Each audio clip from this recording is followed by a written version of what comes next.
রাজনৈতিক নেতৃবৃন্দ, আসসালামু আলাইকুম। আজকে এই সাংবাদিক সম্মেলনে উপস্থিত সকলকে বাংলাদেশ শান্তি দলের পক্ষ থেকে আমি শুভেচ্ছা স্বাগত জানাই। সেই সাথে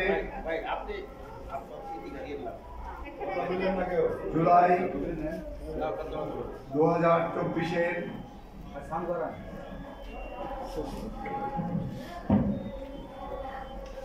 ছাত্র জনতার মহান বিপ্লবকে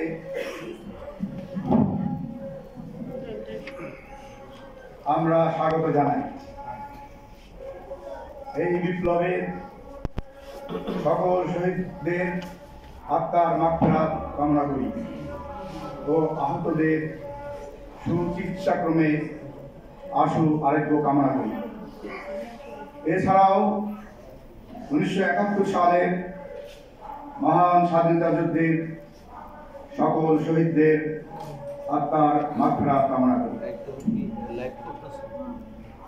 আজকের সাংবাদিক সম্মেলনের বিষয়বস্তু রাষ্ট্র সংস্কার ও রাজনৈতিক করণীয় বিষয়ে বাংলাদেশ শান্তি দলের অভিমত ও বক্তব্য হল যে 1971-এর স্বাধীনতার পর থেকে গত 53 বছর পর্যন্ত বাংলাদেশে রাজনীতি ও সরকার পরিচালনায়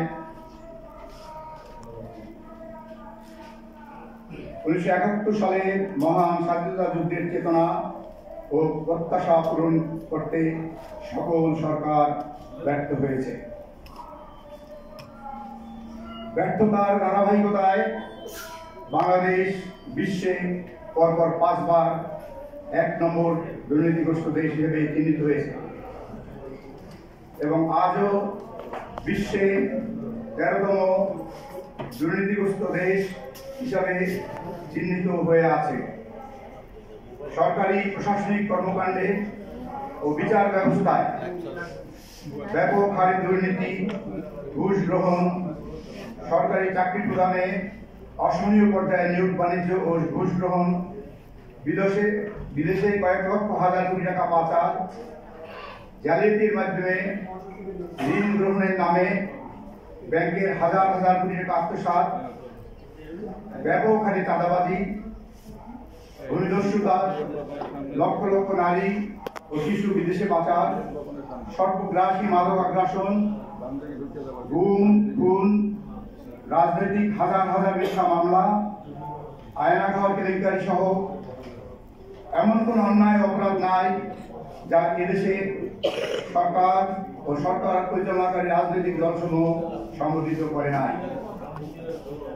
তাই বিভিন্ন সময়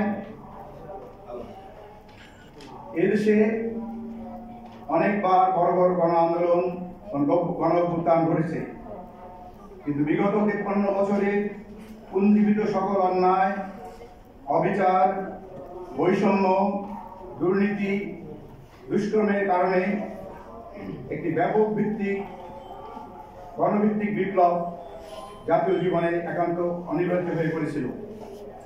তাই অনিবার্যতার সার্বজনীন নিয়ম এর কারণে মাটি ঘুরে বের হওয়ার মতো ছাত্র জনতার নজিরবিহীন অংশগ্রহণে জুলাই 24-এ এই মহান বিপ্লব সংঘটিত হয়।